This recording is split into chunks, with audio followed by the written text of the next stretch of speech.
And thank you for coming, everyone. We'll do a quick 10 minutes with Morgan. If we just operate a hands up policy before asking questions, just to make it easier for everyone.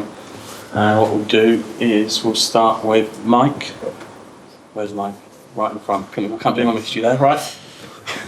Far away. Hello, Morgan. There's a lot of Villa fans who I think still can't quite believe they're here in the quarterfinals of the Champions League. Can you? Yes and no. Obviously, it's been a surreal upcoming for the club, and we've kind of accelerated where we wanted to get to, probably quicker than anyone anticipated.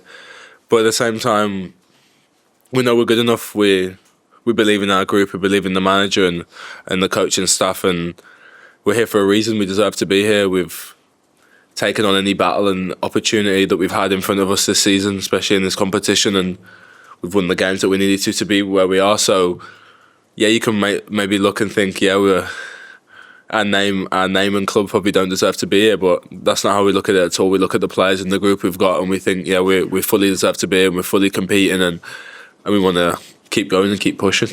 It's exciting. You've got a lot of work to do, obviously, and focus on all the professional things you do. Can you allow yourself a moment to go, to share that excitement, to say, wow, look at this? Probably not at this moment in time, no. I think we've got a job at hand, we've got a task to do, so maybe look back at it, or it's for other people to do from the outside, but within, we're just focused on the games and playing them for what they are and competing and trying to win the games ultimately. I think if you get too ahead of yourself, or you try and think about the occasion and stuff, that's probably where your best performances don't come out. So no, we're fully focused, and we know we've got a job at hand, so it's not nothing to worry about at this moment in time. Yes. Bonjour Morgan, en français s'il te plaît. French? No French? No French. Okay. In this Villa team, there's a few French players like Lucas Digne, Bouba Kamara, and Axel Disasi. Did you speak with them about this PSG team? And what did they tell you about that? Because they played against PSG, or Lucas Digne even played for PSG. So did they tell you anything about this team? I don't think they need to tell me how good they were.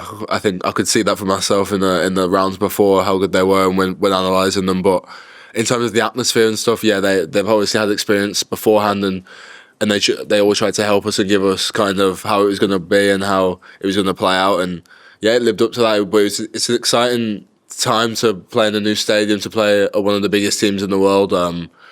But yeah, having people that have probably experienced it before definitely helps, not just them three, but also other people that have played in the competition before at later stages. It helps having that experience and just that know-how of how to get things done and how to play a game away from home in a difficult environment. So not just them three, but I think having players who have experienced it before definitely helps, yeah. Afternoon, Morgan. Okay.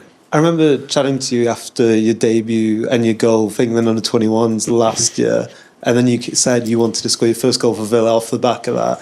Amazing 12 months for you now, an England international, hat-trick in the Champions League. Was there a particular moment you feel that was key in your development in the last 12 months where you feel like it really clicked?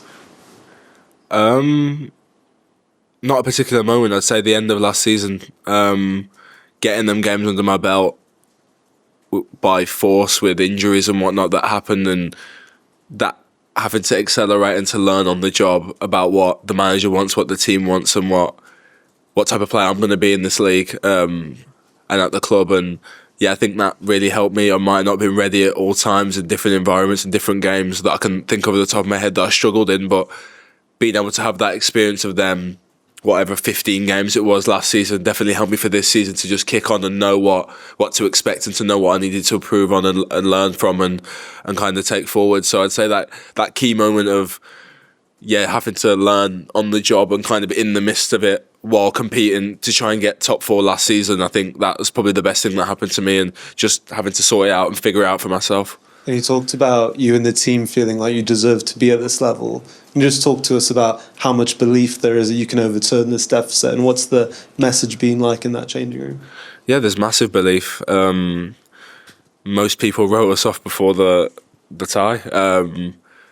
The first leg, I think we gave a pretty good account of ourselves. Of course, there's details and areas that we want to improve on and learn from for the second leg, but ultimately we know what they're like now. We've played them. We're kind of more comfortable in that sense of already playing them. And listen, we know there's a task at hand. We know what we need to do.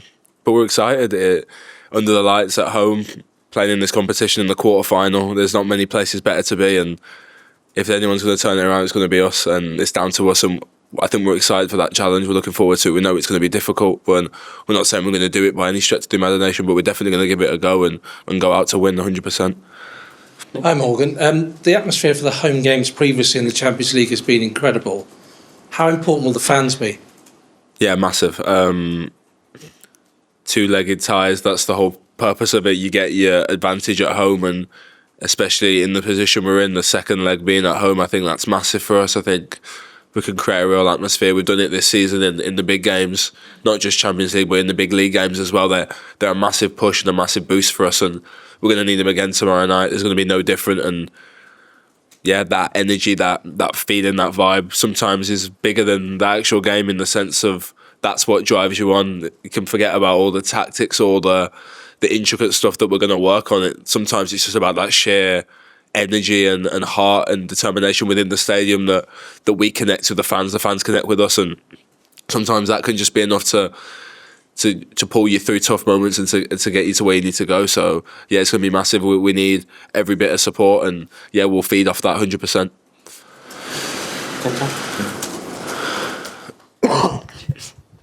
Hi Morgan. You mentioned earlier that you have full confidence in the manager. How important is his experience for the group, and how can he impact the group of players at Villa? Yeah, massive. As I said, similar with the players playing the competition, also having a manager that's competed at this level, and I'm sure it's been difficult where he's probably been on the other side in terms of winning as well as losing, so he knows both dressing rooms and the vibe, and he knows what needs to be done. So having that kind of at the top of us in terms of helping us and trying to get us through this tie is massive, and he's one of the main reasons we're here in this scenario in the first place. Just how he is, how he works, how he operates. So it's going to be no different for this game in terms of how we're going to set up, how we're going to work, how we're going to play it, and try and overcome it. So yeah, it's massive having someone that's been through it all and can help, especially younger players, but also even the experienced ones, just to try and get us through it and to try and win us the game. No. Morgan, I think it's 8 wins out of the last 9 matches in all competitions, and I saw an interview you did after the Brighton game where you said you'd basically drawn a line in the sand at some point. Was that? How did that come about? Was that a meeting of some kind where that line was drawn, or what was the actual kind of, or was it kind of more of an organic kind of thing? No, we had a meeting when all the new players came in January, and we kind of knew that was the squad for the rest of the season, and the manager just said, well, listen, whatever happens before, we're here. In each competition, he told us where we were and who we were playing and stuff, and he just said, this is the next part of the season, this is the most important bit. We've not probably done as well or been as consistent as we'd have liked, but we had a chance to turn it around. We were still firmly in competitions, and we were still firmly in the mix in the Premier League, and we knew we had to go on a run. We knew we had to start winning games pretty quickly and kind of catch up to certain teams that we wanted to. And yeah, it was just kind of just a conversation in that sense, really, that we knew that we've got our next few tough months coming ahead. The games are coming thick and fast, and they're going to be massive games with a lot on the line. But I think the way the squad has come together, I don't think you kind of could have imagined how quickly it's kind of all gelled together, and how players off the bench are making his impact as well as starting, because it's difficult, and we've got a competitive squad that can compete on all fronts, and you kind of don't know who's going to play. We all come into training and the day before the game and the day of the game, we don't know who's playing. It could be, honestly, anyone, a flip of a coin at this moment in time, but that's the ability of a squad that we probably haven't had in the last year or so that we've finally got now, and that's why I think the performances are so strong, just because we've got so many options. People can stay a bit more fresh, and we're all competing, but we all want to win, and we all want to get to the same goal, and that's massive. And I think the manager bringing us in together, kind of getting us aligned on the same path, and knowing that if you're not starting, we've not got time to care about it, in the sense of we've got places we want to get to, and we've got ambitions, so there's no time for it. And to be fair, the boys have been excellent, even if they've been playing or not playing, been disappointed, been out a few games, they've come in and done what they need to do and done their jobs, and that's massive. Tom, last one, please. Hi Morgan, you talk about your period of adaptation here. How much have you learned from Ollie Watkins, both on the pitch, off the pitch, and can you just talk a bit about how watching him or speaking to him helped your adaptation to playing at this level? Yeah, Ollie's been massive for me. Just playing with him for obviously large parts as kind of us two up there up front, and yeah, like we have different games, we play differently, but we've worked so well, and I think our connection has just got better and better. I think that comes with off the pitch and getting to know people and kind of getting closer, and I think we have done that. So yeah, it's nice to play with players of that quality, of that calibre, especially what he did last season. He's someone that I definitely looked up to and wanted to be around, to play with, and kind of he improves my game in a sense, because when he wants the ball at a certain time, when he makes certain runs, I've got to play it, and if I don't, he's not going to be happy. He's a striker. He wants the ball. He wants to score. So yeah, he's kind of up my game, and yeah, we've worked really well together. But I think that comes with off the pitch and comes with being closer and getting closer connections. That on the pitch just becomes a way easier. You can talk to each other on a different level. If things aren't right, it's not personal. It's just about football, and I think that's massive. And not just with him, I've done that with a lot of the players. The more I've got to know, the more I've started playing, the closer I've got with them on and off the pitch, and you can just say things and nothing gets back, and after it's all forgotten about. So yeah, I think that makes a group closer and better, and I think that's why we play so well together and we enjoy playing with each other, because ultimately we get on, and that's the most important thing, really. Thanks guys, appreciate that.